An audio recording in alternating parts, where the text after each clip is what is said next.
Welcome to Real Talks with Pinks. Thank you so much for the support we've been receiving over the past 3 months. We are almost at 500 subscribers. So please keep liking, commenting, and sharing the video. So today I have a very special guest on the show. I've been wanting him to come to the show, but he's quite a busy man. We are going to talk about finances. I know it's not easy for most of us to share on finances. Nthejane, can you please introduce yourself and then we'll get right on into the show. Yeah, thank you, Pinky. My name is Seenyane Nthejane. I know you want me to tell your viewers that I'm a certified financial planner. Of course, you're the only certified financial planner I know in Lesotho, not just myself. For me, you're the only one. Yes, that's been the case. So I work in the financial institutions. I work for Metropolitan, but I do have these talks with people like you. Okay. So today we're going to talk about managing personal finances for young professionals. So I think he would be the perfect person for this topic. So let's start here, Nthejane. What does a healthy relationship with money look like? Because I think most people don't know that we have a relationship with money. Because the first thing we do when we receive our paychecks, especially when we start working, loan, bank, cars, clothing accounts. So tell us more about, do we have a relationship with money and what does that look like? Okay, I think the relationship with money should be treated like a partnership. Like you, as a partner, you know what your partner likes and what your partner does not like. So with money, you need to know how much you have and how much you don't have.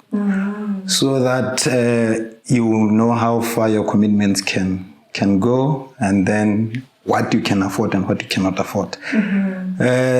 To speak frankly about the relationship we have with money, it's we get it, we use it, and then we worry later. So that's not the good relationship.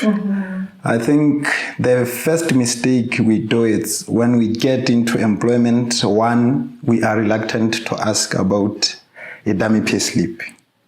So if you get a new employment, you can ask about the dummy pay slip so that at least you know the impact of tax on your earnings, so that you can start budgeting. Okay. So the budget it's your tool, lifetime tool, that's gonna tell you what you can afford and what you cannot afford. And also then you can start building up your goals, which will come into your budget.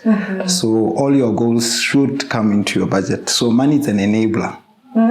So when you have money, then it will take you into your goals and dreams. Budgeting. Yeah. So let's talk about debt. I know a lot of young professionals, speaking in the context of Mastery, we are drowning in debt. So how do we stay out of debt if we are in debt? And can you please just explain a bit if there's something called good and bad debt? What's the difference? All right. I think every problem has its causes. So what we are discussing now, it's now at the level where we see the results. But I normally want people to question, where did that debt come from? What had happened for me to get into that debt? Some you would find they wanted to do a wedding and then they got into debt for that one day. And then some would have a parent die and then they have to make a contribution to that. So that means there was a poor planning, like they saw the risk but they did not cover that risk. And then others would just want to go for a holiday and then they went for a holiday which they did not budget for. So we need first to find the causes of this debt, and then from the causes we can now come up with solutions. So coming to the question of, is there good debt and bad debt? Debt is good. We have hospitals because government of Lesotho took some debt somewhere else. Okay. We build houses because they require a lot of money. They are big assets and with big money demands. So it will take us a long time to have those things if we don't go into debt. So every time when we hear the word debt, people want to run away. No, there's good debt. Can buy your house, can buy, or you can take debt and invest in big companies, as long as the return in that company is going to be more than what you are paying as an interest on the loan. And then the poor and bad debt is this one that you mentioned, where people go and have store cards to buy clothes.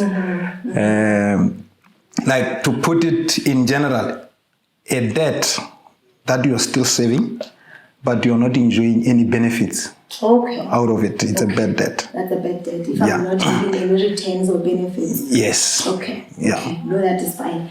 So let's come to this, the issue of savings. I know a lot of people struggle with saving. They're like, I earn less, so I can't save. How do we build a habit of savings? Because you hear, when you read financial books, they say it's not about how much you earn. Anyone can build a habit of savings. It doesn't matter if you have 10K or 50K. If you don't have a habit of saving, you still won't save, even if your gross is 100K per month. So how do we build a habit of savings? So it starts with budgeting. So you've got to budget, because that's where you have your income, you have your expenses, and then you can know if you have a surplus or not. And then if you don't have a surplus, you have to work back into your expenses, break them into fixed, break them into variables. So the fixed one, definitely you have to pay them. It's your monthly obligation. Then the variable one, it's where you can play around the figures so that at least you can have something to save. So we really need to go into budgeting, and then so that we can outline all the expenses that we must pay, and then those that we can work around. But also, I think we need to create our lifestyles around our means in terms of the income we earn. If you are earning, or the income you make if you are self-employed. And then with that, then you will definitely know how much you can afford. At some point, I was reading a book called The Richest Man in Babylon. So they advocate that you save at least 15% of your income. So if you can strive to get to that level, for people who are employed, you would find that the employer is already making some contribution, which is going into retirement funds. And then most commonly, people contribute 5%. So you'd find that at least there is such a contribution going there. But I always advise that people look at that and then look at how far they are from the 15%, and then try to adjust back. So tell me, it's been a tough time. The past year, we saw COVID-19. Most people lost their jobs because companies were closing down. They were no longer making money. So bringing this to couples, they're married, but now usually our spending habits are not the same when we're a couple. So how do you advise, especially young couples or young professionals, how must they navigate their finances, especially when their spending habits are not the same, which is usually the case in marriages? You find that the other person is a huge spender, and then the other one can probably save. So in normal cases, I think most people could accommodate that in their monthly spending. But now, if one of the partners loses a job, it means we have to adjust to the new income. And certain things have to fall off. And our couples need to have an honest discussion with each other, look back into the budget. I think I'm gonna say budget into this talk. So when you have a budget, at least you know where you spend most of your money at, and then that's where you will go to make adjustment and try to now change the lifestyle to come to their means. So couples have to have this discussion of finances, how to spend together, so clearly they can't walk this journey without having budgeting together, especially when one loses their job, like you're saying.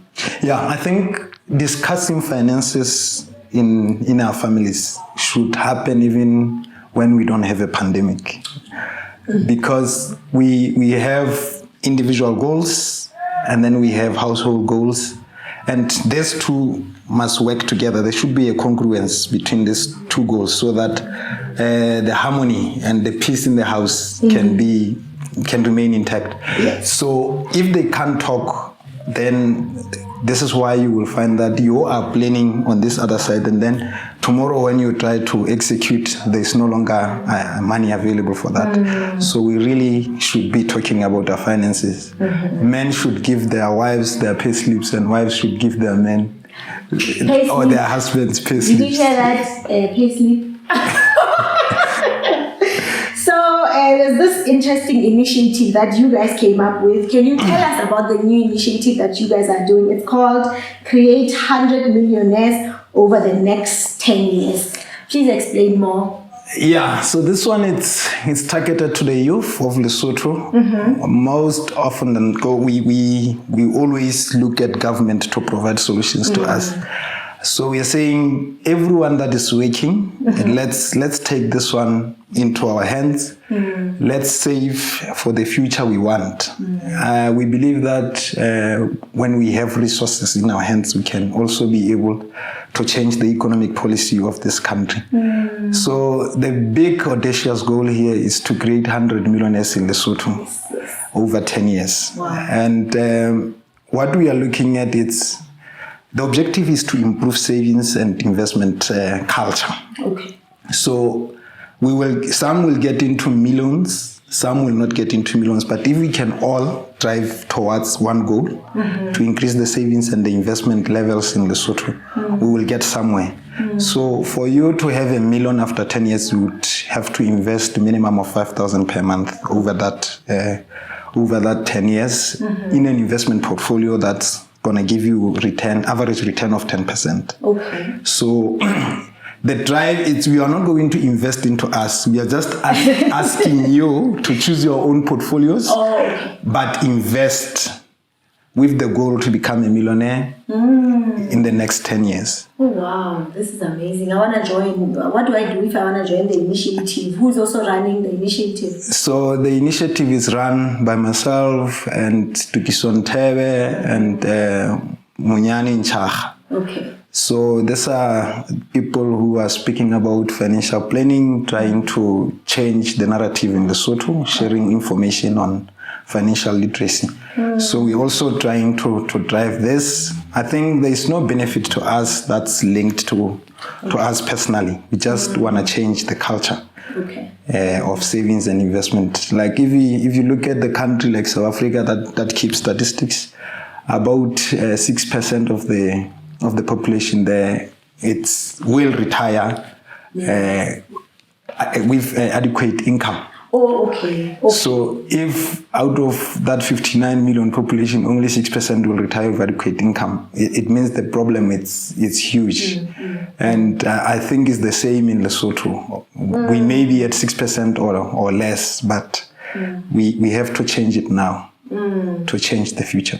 Please continue more. I think that's important. Why should we invest for the future and also retirement? Just talk about retirement. I know a lot of people are not saving into retirement. Some are lucky because of their employer who is contributing. But also I hear in financial books that if you can, please contribute more. Why is that important? So it is important because it tries to maintain the same lifestyle for you while you are in your golden years, while you are still working, and also post-retirement. You're still going to live post-retirement. You're still going to need to eat. You're still going to need to travel. And now the medical costs at that time get higher. That's true. So there should be some income that will be financing that life. Because remember, you're no longer earning an income from your employer. So if you don't earn an income, where are you going to get money to live on? That's a good point. In closing, your one advice to young people who've just graduated and are entering the job market about finances. We did not get this advice. Just one advice for them before they make huge financial mistakes. Budget, save, and strike a balance. By balance, I mean enjoy the now while taking care of the future. Oh, wow. So that's it. Enjoy the now while taking care of the future. Thank you so much for coming to the show, Seenyane. I think we will have you again. There's more to talk about in terms of finances, but thank you for honoring the invitation, finally. Real talk guests, thank you so much. Viewers, thank you so much for watching. See you in the next episode. Bye for now.